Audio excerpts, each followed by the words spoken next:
வணக்கம். இன்றைய மாவட்ட செய்திகள். நீலகிரியில் குறும்பா பழங்குடியினத்தைச் சேர்ந்த 3000 கால பழமை வாய்ந்த பாரம்பரிய ஓவியங்களை இயற்கை வண்ணங்களில் தீட்டிய கிருஷ்ணனுக்கு மத்திய அரசு பத்மஸ்ரீ விருது அறிவித்துள்ளது நீலகிரி மக்களிடையே மகிழ்ச்சியை ஏற்படுத்தியுள்ளது. நீலகிரி மலையில் வனத்தில் கிடைக்கும் பொருள் சேகரிப்பு, இயற்கை விவசாயத்தில் ஈடுபட்டு வரும் பூர்வ குடிகளான குறும்பா சன மக்கள் பெட்டா, கூடலூர், பந்தலூர், ஆலுக்குன்னூர், கோத்தகிரி, குந்தா, ஊட்டி, முள்ளு வயநாடு என 3 பிரிவுகளில் உள்ளனர். பழமையான பாரம்பரிய இசை கருவிகளின் இசையை தற்போதும் கோயில் வழிபாடு, சுபதுக்க நிகழ்ச்சிகளில் குறும்பாஸ் பழங்குடியினர் பயன்படுத்தி வருகின்றனர். வெள்ளிக்கோம்பை, கரிக்கையூரில் 3000 ஆண்டுகளுக்கு முன்புள்ள பாறை ஓவியங்களில் இவர்களின் இயற்கை வழிபாடு, இசை வழிபாடு உள்ளிட்ட ஓவியங்கள் இடம்பெற்றுள்ளன. கடந்த 25 ஆண்டுகளுக்கு முன்பு குறும்பா வீடுகளில் இந்த ஓவியங்கள் வரையப்பட்டன. இதில் கோத்தகிரி கோழிக்கரை அருகே கிராமத்தைச் சேர்ந்த கிருஷ்ணன் 3000 ஆண்டுகள் பழமை வாய்ந்த பாறை ஓவியங்களை இயற்கையில் கிடைக்கும் பொருட்களை கொண்டு வண்ணங்களில் தீட்டினார். இவரது படைப்புகள் ஓராண்டிற்கு முன்பு டெல்லியில் நடந்த கண்காட்சியில் பிரதமர் மோடி பார்வையிட்டு பாராட்டினார். கடந்த மார்ச் 20 இவர் மாரடைப்பால் உயிரிழந்தார். மிகவும் ஏழ்மையான குடும்பத்தை சேர்ந்த இவரது மனைவி சுசீலா, மகள்கள் வாசுகி, கீதா, கீர்த்தனா, மகன் ராகுல் உள்ளனர். சுசீலா கோவை மாவட்டம் மேட்டுப்பாளையத்தில் கல்லாறு அருகே தோட்டத்தில் கூலி வேலை மற்றும் தனியார் கடையில் பாத்திரம் கழுவி பணி செய்து குடும்பத்தை கவனித்து வருகிறார். வாசுகி மருத்துவ படிப்பு பயில வேண்டும் என்கிற எதிர்பார்ப்பில் நீட் தேர்வுக்கு தயாராகி வருகிறார். மற்ற இருவரும் காரமடை பள்ளியில் பயில்கின்றனர். ஓவிய கலைஞர் கிருஷ்ணனுக்கு பத்மஸ்ரீ விருதை மத்திய அரசு அறிவித்துள்ளது. நீலகிரி பழங்குடியினருக்கு கிடைத்த மகுடமாக பார்க்கப்படுகிறது. இது தொடர்பாக சுசீலா கூறுகையில், விருது கிடைக்கும் என்று எதுவும் தெரியாது. தற்போது எல்லோரும் மொபைலில் ஆப் செய்துள்ளனர். மிகவும் மகிழ்ச்சியாக உள்ளது என்றார்.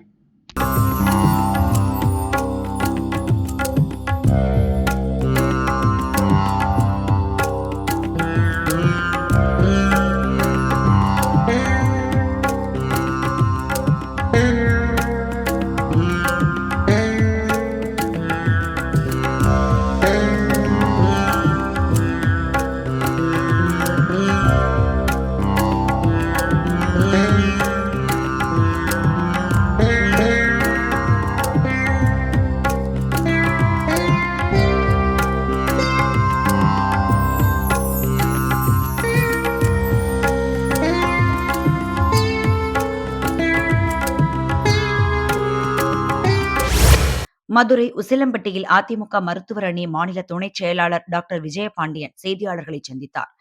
அவர் கூறுகையில், நடந்து முடிந்த சட்டசபை கூட்டத்தொடர் இறுதி நாளில் பேசிய முதல்வர் ஸ்டாலின், திமுக அரசின் திட்டங்களால் தமிழக மக்கள் மகிழ்ச்சியாக இருப்பதாகவும், அதனால் தான் மகிழ்ச்சியாக இருப்பதாகவும் பொய்யான தகவலை கூறியுள்ளார்.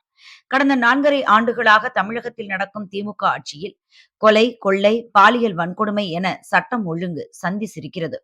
தமிழகத்திற்கு வந்த தொழில் முதலீட்டாளர்கள் ஆந்திரா உள்ளிட்ட வேறு மாநிலங்களுக்கு சென்று விட்டார்கள். உணவுப் பொருட்கள் விலைவாசி நாளுக்கு நாள் உயர்ந்து வருகிறது. மாநிலத்தின் தொழில் வளர்ச்சி இல்லாததால் வேலை வாய்ப்பு இல்லை.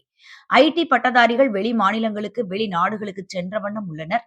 முன்னாள் முதல்வர்கள் எம்ஜிஆர், ஜெயலலிதா வழியில் முன்னாள் முதல்வர் பழனிசாமி ஆட்சி காலத்தில் நிறைவேற்றப்பட்ட மாணவர்களுக்கு கல்வி உபகரணங்கள், இலவச மடிக்கணினி, இலவச சைக்கிள், பெண்களுக்கு தாலிக்கு தங்கம், திருமண நிதி உதவி, ஏழை தொழிலாளர்களுக்கு அம்மா உணவகம், அம்மா குடிநீர் போன்ற எண்ணற்ற திட்டங்களை திமுக அரசு நிறுத்திவிட்டது. இதனால் மக்கள் வேதனையில் உள்ளனர். எப்போது அதிமுக ஆட்சி மலரும் என்று எதிர்பார்த்து உள்ளனர் என்பதுதான் தமிழகத்தில் இன்றைய நிதர்சனமான உண்மை. அதிமுக தலைமையில் தமிழகத்தில் அமைந்த தேசிய முற்போக்கு கூட்டணி பலம் பெற்றுள்ளதால் முதல்வர் ஸ்டாலின் தேர்தல் தோல்வி அச்சத்தில் பொய்யான தகவலை தெரிவித்து வருகிறார் என கூறினார். சிற்பக்கலையில் பொன்விழா ஆண்டை கடந்த சேலம் ராஜா ஸ்தபதிக்கு மத்திய அரசு பத்மஸ்ரீ விருது அறிவித்துள்ளது. நேசித்து உழைத்ததற்கு உரிய அங்கீகாரம் இந்த விருது என ராஜா ஸ்தபதி பெருமிதம் கொண்டார். 1975 ஆண்டு 1975 இப்போ 2024 கிட்டத்தட்ட 51 வருஷமா இந்த தொழில நான் ஈடுபாடு. இது வரைக்கும் நீங்க எத்தனை சிலைகள் செஞ்சிருக்கீங்க? இது வரைக்கும் பார்த்தீங்கன்னா கிட்டத்தட்ட ஒரு 3-4,000 விக்கிரகங்களுக்கு மேலே செஞ்சிருக்கேன். நீங்க குறிப்பா சொல்லும்போது விக்கிரகங்கள் தான் சொல்றீங்க. வேற சிலைகள் உங்களுக்கு சிறப்பான சிலைகள் என்ன மாதிரி? நான் பண்ணின அத்தனை சிலைகளுமே சிறப்பான விக்கிரகமே தான். நீங்க இது எப்போ கத்துக்கிட்டீங்க? எப்போ பண்ணிட்டு இருக்கீங்க? 1975 ஆண்டுலேருந்து 77 3 ஆண்டு காலம் தமிழக அரசு மூலமாக தமிழ்நாடு பூம்புகார் கைத்தற தொழில் வளர்ச்சி கழகம், அந்த நிறுவனம் ஒரு கார்பரேட் கம்பெனின்னா ஒரு தமிழக அரசு நிறுவனம். ஆமாம், அதாவது அது என்ன சொல்கிறது, அது ஒரு வாரியம். இப்போ தமிழ்நாடு அரசு. ஆமாம், தமிழக அரசனுடைய ஒரு வாரியம். அந்த வாரியத்தில் முறைப்படி பாடசாலையில் கற்றுக்கிட்டு அன்னையிலேருந்து இன்னை வரைக்கும் தொடர்ந்து செஞ்சுட்டு வரேன் நான். எத்தனை ஆண்டுகளாக இது செஞ்சுட்டு இருக்கீங்க? 51 ஆண்டு காலமாக செஞ்சுட்டு வரேன் நான். இப்போ கோவில்களுக்கெல்லாம் நீங்கள் என்ன மாதிரி சிலைகள் கொடுத்துருக்கீங்க? அது உங்களுடைய சிலைகள் என்ன இது பண்ணுறீங்க? இப்போ கோவில்களுக்குன்னா கோவில் அமைக்கிறதுனுடைய ஒரு முறைகள் இருக்குது. அந்த ஊருக்கு ஒரு கோவில் அமைக்கணும்னா அந்த ஊர் பேர், அந்த என்ன கோவில் அமைக்கிறோமோ அந்த சாமியினுடைய பேர், யார் அமைக்கிறாங்களோ அந்த கர்த்தாவுடைய பேர், இதுக்கெல்லாம் ஆயாதி பொருத்தம் பார்த்து அந்த கோவிலை வடிவமைக்கணும். அந்த கோவிலில் கருவறை என்ன அளவில் இருக்கோ அந்த கருவறையினுடைய அளவுக்கு மூலவருங்கிற கல்விக்கிரகத்தை முறைப்படி செய்யணும். அந்த மூலவருக்கு அதுக்குண்டான அளவு பெருமானங்களை அளவெடுத்து உற்சவர் செய்யணும். அந்த உற்சவ திருமணி தான் இந்த ஐம்பொன் விக்கிரகம். ஐம்பொன் விக்கிரகம் வந்து நீங்கள் எத்தனை செஞ்சுருக்கீங்க? கிட்டத்தட்ட 3500 4000 விக்கிரகங்களுக்கு மேலே செஞ்சுருக்காங்க.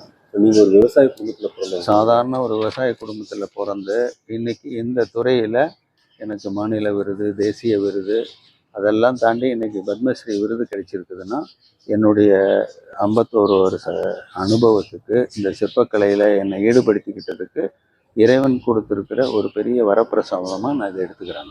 பத்மஸ்ரீ விருது கிடைச்சது உங்களுடைய என்ன உத்வேகம்? இந்த பத்மஸ்ரீ விருது எனக்கு கிடைச்சிருக்கிறத இந்த சிற்பக்கலைக்கு ஒரு பெரிய அங்கீகாரம் இறைவன் கொடுக்கப்பட்டதாக நான் இதை எடுத்துக்கிறேன்.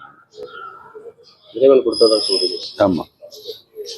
இப்போ நீங்கள் இந்த சிலையை செய்யும்போது உங்களுக்கு வந்து ஏதாவது இது இருக்குங்களா? முறைகள் இருக்குது. இதை வந்து சாதாரணமாக இந்த விக்கிரகங்களை செய்யணும், கோவில் அமைக்கணும்னா எல்லாம் விரதம் இருந்து பண்ணுவாங்க. ஏன்னா பிறவியிலேயே சுத்தமான சைவம், எனக்கு அசைவங்கிறதுக்கு அந்த சிந்தனையே இல்லை. எங்கிட்ட அந்த 2 விதமான மனிதனுக்கு உடல் ஒழுக்கம், மன ஒழுக்கம், 2 ஒழுக்கம் சரியாக இருந்ததுன்னா நீங்கள் எடுத்து வைக்கிற காரியம் அத்தனையும் சிறப்படைன்னு சொல்லுவாங்க. அந்த மாதிரி துவக்கத்திலிருந்து இந்த தொழிலை, தெய்வீகமான தொழிலை ஒரு தெய்வீகமாக நினைச்சு செஞ்சுட்டு வர்றதுனால இன்னைக்கு இந்த அளவுக்கு எனக்கு இறைவன் இந்த வாய்ப்பை கொடுத்துருக்காரு. இந்த கலைகளில் பல்வேறு கலைகள் இருக்குங்க, ஆனால் இந்த சிற்பக்கலைக்கு வந்து பத்மஸ்ரீ விருது கொடுத்துருக்காங்க. ஸோ நீங்கள் எப்படி நினைக்கிறீங்க? இந்த சிற்பக்கலைக்கு இன்னும் நிறையா பேருக்கு இந்த சிற்பக்கலை விருது அரசாங்கம் கொடுக்கணும்னு நான் ஆசைப்படுறேன். காரணம் என்னன்னு கேட்டால், இருக்கிறதுலே ரொம்ப புராதன கலை இந்த சிற்பக்கலை.